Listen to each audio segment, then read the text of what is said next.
ፋይዳ መታወቂያ አገልግሎት አሰጣጥ ውጭ ማንኛችንም ልንሆን እንደማንችል ብዙዎቻችሁ ታውቃላችሁ።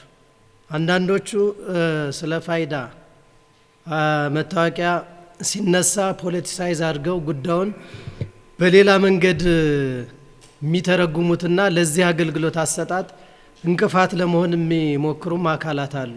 ለዚህ ፋይዳ መታወቂያ አገልግሎት አሰጣጥ ሁላችንም ትልቅ ኃላፊነት ስላለብን ጥሪ የተደረገላችሁና ባለድርሻ አካላት በሙሉ ከዚህ ንቅናቄ መድረክ በኋላ የምንጠብቀው ሁለት ወሳኝ የሆኑ ነገሮች አሉ።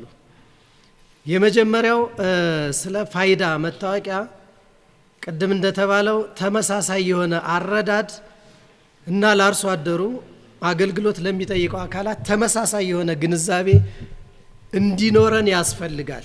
ማንኛውም አገልግሎት ማንኛውም ለስራ የሚመጣ ተገልጋይ ሁሉ ይህንን ፋይዳ መታወቂያ የመያዝ ግዴታ አለበት። ከ5 ዓመት በላይ የሆነ ዜጋ ሁሉ ይህንን አገልግሎት መጠቀም ስላለበት አንዱ እሱን ነው እንድትወስዱ የምንፈልገው።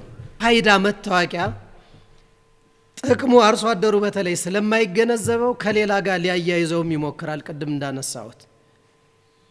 ነገር ግን አንዴ በዚህ ፋይዳ መታወቂያ ፕሪንት ተደርጎ አሻራውን ከሰጠ በኋላ በየትኛውም መንገድ የማንንም ይሁንታ ሳይጠይቅ ጉቦ የእጅ መንሻ መስጠት ሳያስፈልገው በቀጥታ መገልገል ይችላል ማለት ነው በነፃ አገልግሎት።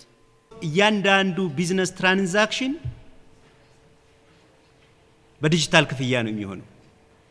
ስለዚህ አሳብጦ አሳድጎ ወይም አጭበርብሮ ክፍያ ሊከፈልህ ወይም ሊከፍል ወይም ሊያስከፍልህ የሚችል አካል አይኖርም ማለት ነው። ቢኮዝ ስለዚህ እያንዳንዱ ሰው ልዩ የሆነ ታማኝ የሆነ ደህንነቱ የተጠበቀ ማስረጃ ለመስጠት አስፈላጊ ሆኖ በመገኘቱ አንደኛው ዓላማ ይሄ ነው። ሁለተኛው የመታወቅ መብትን ማረጋገጥ የሚያስችል ስለሆነ ነው።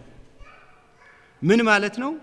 የሀገሪቱ ዜጋ የሀገሪቱ ነዋሪ እስከሆነ ድረስ ማንኛውም ዜጋ ይሄንን መታወቂያ የማግኘትና የመቀበል መብት አለው ማለት ነው። አንተ ስደተኛ ስለሆንክ፣ አንተ ተፈናቃይ ስለሆንክ፣ አንተ መደበኛ ነዋሪ ስለሆንክ፣ ኦሬልስ አንቺ ሴት ስለሆንሽ፣ አንተ ወንድ ስለሆንክ፣ አንተ ደሃ ስለሆንክ፣ አንተ ባለሀብት ስለሆንክ በዚህ መንገድ ይሄ መታወቂያ ይገባሃል አይባልም። ማንኛውም ሰው ዜጋ እስከሆነ ድረስ መታወቂያውን ፋይዳን የማግኘት መብት አለው ማለት ነው። ደህንነቱ የተጠበቀና ዲጂታላይዝድ መሆኑ ነው።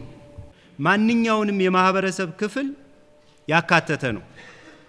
ዲጂታል መታወቂያ ለማውጣት ይሄ እንዲመሆን መቻል አለበት፣ ቅድመ ሁኔታ እንደዚህ መቀመጥ መቻል አለበት የሚባል ነገር የለም። ለአርሶ አደሩ ብዙ ጥቅም ነው ያለው እውነት ለመናገር ማለት ነው። አሁን መሬት ላይ ብንመጣ አንድ አርሶ አደር አንድን መሬት 2-3 ጊዜ ለተለያየ ሰው አከራይቶ የአምባጓሮና የጸብ መነሻ የሚሆንበት ሁኔታ አለ።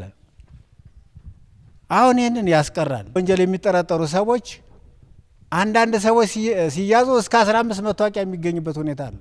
እስከ 15 በተለያየ ስም ማለት ነው። ይሄ ለወንጀል በጣም ምቹ ስለነበረ ማለት ነው። ስለዚህ ይሄ ፋይዳ መታወቂያ ካለ የተለያዩ አሻራ ስለተወሰደና አሁን ላይ ስለሆነ 2 ጊዜ መታወቂያ ማውጣት አይችልም።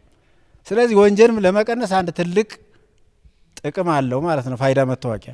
መዘመን አለብን እንዳገር መዘመን አለብን ብለን ካሰብን ደግሞ ይህን ፋይዳ መታወቂያ ባጠረቀን በተቀላጠፈ ሁኔታ በሁሉም የህብረተሰባችን ክፍል ተደራሽ ማድረግ መቻል አለብን ማለት ነው። ታይ በዚህ ልክ በምንሰጣቸው አገልግሎቶች አጠቃላይ አርሶ አደሩን ተደራሽ ማድረግ አለብን።